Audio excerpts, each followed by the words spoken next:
Hey y'all, welcome back to the shop. We're back here with part 2 of our video series of how we build a Doubleday guitar using the string simulating neck jig from StewMac to try to dial in the best fretwork we can possibly do.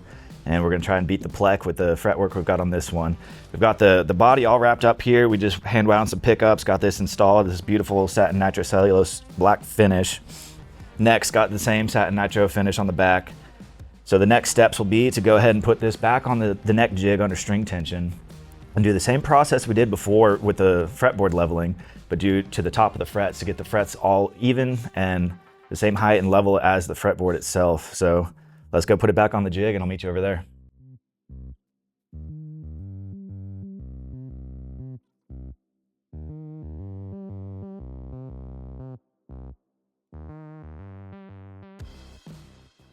All right, so we're all strung up, back up to full string tension here, back on the neck jig. What we're gonna do is put it back down into playing position and use the truss rod to bring this neck back flat, watching the center gauge on our relief dial here to go back to 0, showing that the neck is flat under string tension in playing position. We'll bring these gauges back up to mark what the back of the neck is doing again, and put these down to 0, showing where we want the neck without the strings on it. So now we'll take the strings back off the neck, get these gauges back to 0 how we did before in the previous video, bring it back up into working position and level the frets so it should be exactly how it was when we did the initial level of the fretboard. So when we take off the material off the tops of the frets, we should take off the least amount of material possible, leaving the frets as high and round as we possibly can and true to how it should be in playing position. All right, so now we've got the strings off. We're going to use these two tools to pull the neck back into the position we want it in, so all the dials are back at 0. Just like that. And now we'll put these supports back under the neck so we can flip it back up into working position and level the frets. All right, so we just put a little bit of Sharpie on the top of each one of these frets. Now we've got our sanding radius beam again with 600 grit on here, and we are just going to kiss the tops of each of these frets until the Sharpie is just gone off the top of the frets. And if there's any frets that still have Sharpie, that'll show that it's a low spot. Hopefully we don't have any. If we get really lucky, we can just do this with about 3 or 5 swipes. Real light sanding. And see how level we are. Got a little bit more to go, just a little bit right here. The cool thing here is you can see that the ramp frets have not been hit yet because we've put that extra ramp in. So we'll have to come back and hit those on this separate plane again. And there we can see that the tops of each of these frets up to the body joint has been hit all the way across the entire fret. And an awesome thing about this fretwork accuracy is there's really no need to recrown the frets because there's already so little material taken off from the accurate planing of the fretboard. So we can just go straight to polishing from here. So I'm gonna go ahead and hit the ramp, put some tape back on the 5th fret here and packing tape on here to hit that angle. Knock just the top of these frets down and then it'll be good to polish these frets. All right, so now I've got all the tops of the frets leveled, and another cool thing that we can do with this fixture while we've got it set up under string tension, simulated string tension, since we use heel adjust vintage style truss rods, you can't really adjust them while they're on the body, the real body. We can use this to dial in exactly how much relief we want to have in the strung up neck. We're shooting for about 5 thousandths of relief right here. So we know that once the strings are back onto it, it'll come back into this position with the 5 thousandths of relief that we want. So now we'll take this neck off of the surrogate body and clean up the fret ends, polish the tops of the frets, and then we'll be ready to string the whole thing up and see how it plays. All right, so here we are back at the studio. We have it all put together, all strung up, and it feels and sounds pretty amazing. Take a listen.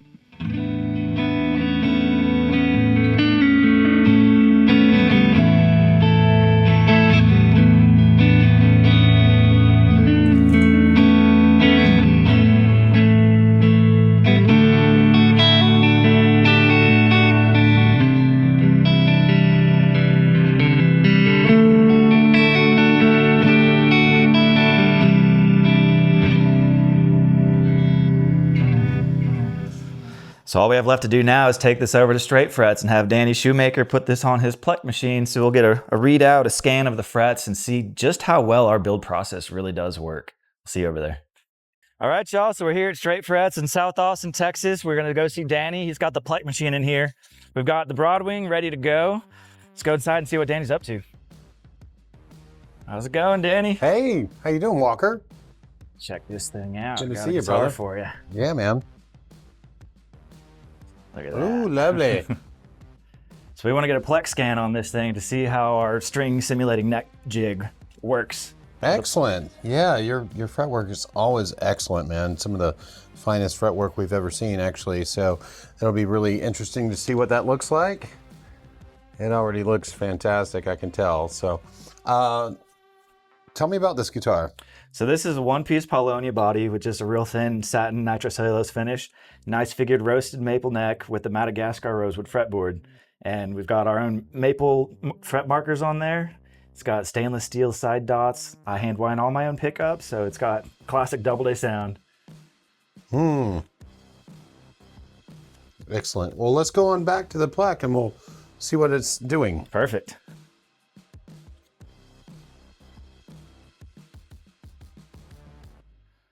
So what is all this you're putting in there? So we're chucking up the guitar to a very specific spot. The robotic finger that's about to be measuring it expects the guitar to be within about a 32nd of an inch or so away from center. So this little plastic tip here has to barely touch the first fret and barely grazing the fingerboard at the 1st and the 12th fret. And then we also have to make sure it's centered there, and it has to be above this little nut locating device. We can bring it down just a little. And then we're also going to push in on it and make sure everything is flexed and it's ready to go. So when we're making a file, we can choose all these different instruments: acoustic guitar, multi-scale, acoustic, classical, bass, electric guitar, mandolin. All these can be PLEKed. How many PLEKs are in Texas now? There's now 4. There was a new one that just came out in New Braunfels a few weeks ago, and he's a great guy, and he used to be with Taylor Guitars for a long time. So what we're going to do here is we're going to select electric guitar. It's a standard scale length, 21 frets. These are stainless frets, so we're going to actually put it on stainless. Not that we're really going to PLEK the guitar. We're just going to tell it that it's got stainless. 6 strings, and then we can select the string database. And so all of these sets of strings here are possible. So from here, we need to put in a few more details. We need to do the maker Doubleday. It's already in here. Look at that. Look at that. And then this is a Telecaster. Black. And then fingerboard we're going to put as... It's Madagascar rosewood. I'm just going to put rosewood just to be simple. And then the condition, this is brand new. We're going to call that a 10. And 10 then we also do the serial number. This is number 089. All right, and then that's all I'd like to put in there. Every PLEK owner can choose what they want to put. So every guitar that gets scanned has its file saved for that scan, so a customer can come back and look at their... Absolutely, yeah. It's going to save that, and that's really one of the advantages of having all of this data saved, is that any kind of subsequent changes in the neck due to humidity or whatever it might have happened, hopefully not airline damage, but you know, that would be a great way to prove to an airline that, hey, you've messed up my guitar, and here's this expensive measuring device. Because at the heart of the PLEK is the measuring ability, and that's really all we're going to do today, and we'll show you all kinds of different features. 2 measurements that are important for doing a scan. It's the distance between the edge of the 1st fret and the edge of the wall of the nut, and then the actual width of the fret. So most Telecasters are, and this is done in millimeters, is right at 35 or so. This one's actually 35.6. It can go even lower than 35. There's no exact definition of where it should be, but 35.6 and 2.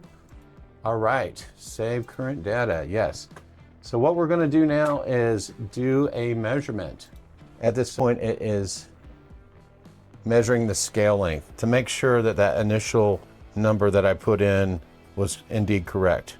If it's off, it'll stop before it gets to the 12th fret and says, sorry, you're wrong. You might want to check your distance again.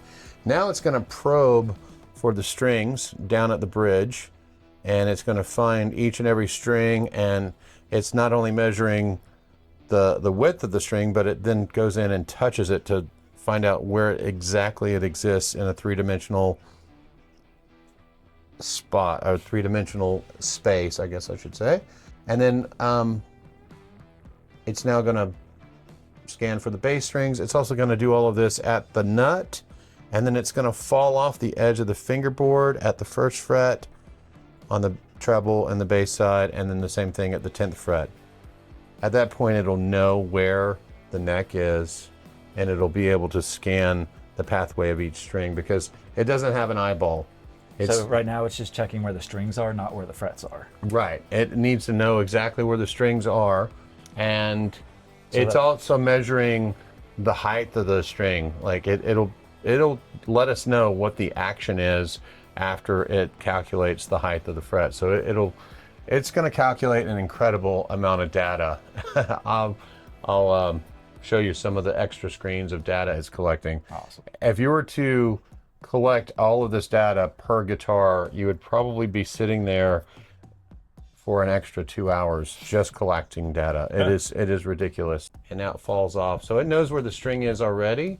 So that's just checking how far from the edges of the board it is. Right. Because it really knows where the string is at this point. So when it goes in, it's touching the fret between the string and the edge. It has a very small space there for it to probe. Oh, it's on top of the fret. It's not on the board itself. Yes. And now it's going to push the string to the side right there. And now it's running the pathway. This is going to turn into a line graph for us. And when it comes off of the string, it actually comes straight off. So it literally plucks the string. It does move the string out of the way to check exactly where the string is. Exactly down the string path. And it's going to be louder here because it's connected to a fixed point. Yep.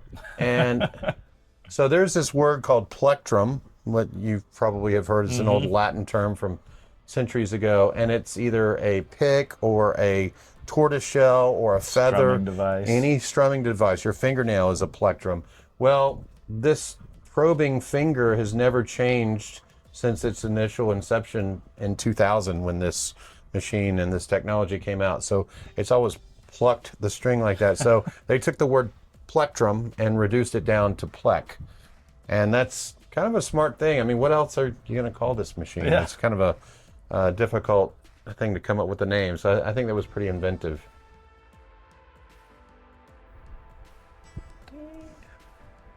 And now the measurement is over. Awesome. Yeah, and that short few minutes of scanning it took in a lot of information. All right, now we're done scanning and we can open up this file and we can see it starts off on the G, and you can see how absolutely PLEK perfect your guitar is. And there's a little bit of difference on this, which is totally fine. That's just hardly anything. Again, the distance between these gray lines is basically 10,000ths of an inch. So the distance of a high E string. So if we look at how much of that orange is, that's literally like less than a human hair. And that's what the PLEK technology is guaranteeing, is accuracy that's to the accuracy of a human hair. So when we look at this scan, here's your low E all the way up to the high E. And you can't really hardly tell because it's so accurate. There is an orange line that is the tops of the frets, And this green line is what PLEK considers PLEK perfect.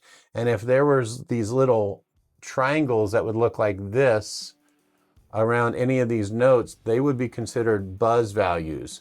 So how many triangles are there? there's 0. So this is actually PLEK perfect. So we wouldn't actually want to PLEK this. If someone brought me a guitar, I've only had to say that 4 times in my life over the course of PLEKing guitars 8.5 years. Wow. I literally have had to only call 4 people and said, by the way, I can't consciously take your money because this is already PLEK perfect. And unless you absolutely just want a video to go with your guitar being on the PLEK, but that doesn't make any sense at all. I don't really want to PLEK your guitar and take your money. The cool thing is with the PLEK is that it thinks about the guitar neck in 3 cones. It thinks about it at the 1st fret, which is an 11.5 radius. It thinks about it at the 12th fret, which is a 12.0. And then it's also, it's measuring a 12.0 also at your last fret. So your neck is just about dead on 12 all the way down. The beautiful thing with the PLEK is from say like a 10 radius to a 12 radius, if you've ever held those 2 tools up against each other, there's only about a 32nd of an inch in between the extremity of it all. On the PLEK, there's 50 steps in between. So it goes 10, 10.1, 10.2, 10.3. These are clicks of the mouse. Yeah. And it allows you to dial in to what is there. So you're taking off the least amount of material possible and you end up with very even frets. Let's talk about that. Like if we look at your current height of fret, this is current, and we put it into inches because we live in America here. Notice that all these 42s and 43s, so all of your fret height is within 1/1000th of an inch. Well, they're 43,000 fret wire, so yeah, that's pretty good. 43 and 42. That's super, look at this, 43s almost all the way down. There's just a couple 42s there. This is, I think the only one I've ever seen more accurate was a Don garage guitar that was like the same numbers all the way across, which this is like pretty tall. There's 43, like all the way. This is crazy good. It's like so accurate. You'd never see guitars that are within 1/1000th of an inch of each other. There's not one 41 up there. There's not one, I guess there's a couple of 44s right there.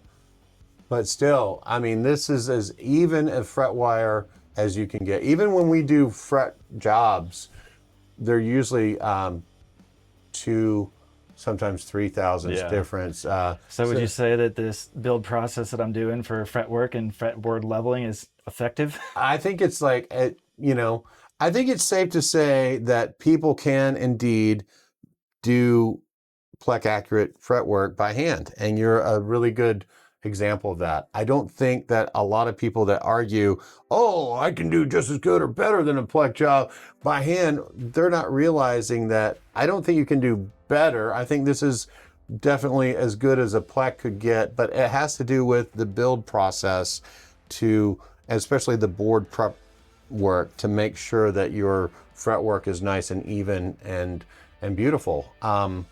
That is an advantage of the PLEK when we're doing a refret, is it's thinking about the tension of the board under string load, rescans it without strings on it to cut the board. So it will cut the perfect amount of relief into the board to where it is under string tension. Yes, it's always, that's really the secret sauce of the PLEK and really the StewMac neck jig, is it's considering string load. If you're doing does this prove that it matters? Yeah, I mean that's about literally, that's as accurate as it can be. I mean, that's just beautiful. That is really, congrats, man. There's we never see fretwork that is that accurate. Awesome. Thank you, Danny. Yeah. I appreciate it. It's awesome to be able to see this on this awesome technology. Yeah, it is. Get a real readout of what actually is coming out of this shop. Absolutely, absolutely. Awesome. Thank you, boss. Thank you. All right, appreciate it. Take care. All right, bye-bye. All right, y'all, so we're back here at the Doubleday Guitars shop. We've got the Broadwing back here with us, and we've also got a couple printouts of some of the screens of the data that we collected from the PLEK machine over at Straight Frets. And I have to say, I'm very happy with the results that we got. I think it goes to show that our building process using the simulated string tension is effective, and it does produce a very high quality guitar that plays as good as it can be for a handmade.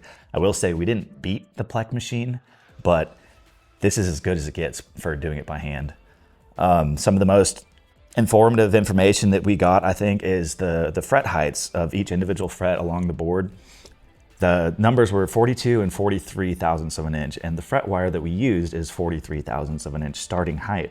So that just shows that we only took off maximum 1,000th of an inch of fret material from the tops of each of the frets, which shows that the board was perfectly level the way we want it, and the frets went in as evenly as possible. Great results. This also shows us that our fretboard radius is almost a perfect 12-inch radius all the way across the entire length of the board. So the side-to-side action from sanding in the radius to the board was pretty excellent. I'm sure you probably saw on this screen here, there's all these numbers in these little rectangular boxes here. The highest value on this page is a 45, which shows that is 45 1,000ths of a millimeter. That's 45 microns of a distance deviation from PLEK's idea of a perfect string path. So 45 microns, that's 0.0017 inches, which this piece of paper here is 4,000ths of an inch. So that deviation, the maximum deviation we got, is less than half the thickness of this piece of paper. So I think that just proves that our building process is pretty good, and we will continue to build guitars this way using the simulated neck tension jig. And huge thank you to Danny Shoemaker over at Straight Frets for letting us take this guitar over there to get a PLEK scan and collect all this information. And lastly, this guitar is now for sale on our website. If you want to go pick it up at doubledayguitars.com, you can take her home today. We'll see you next time. Thank you.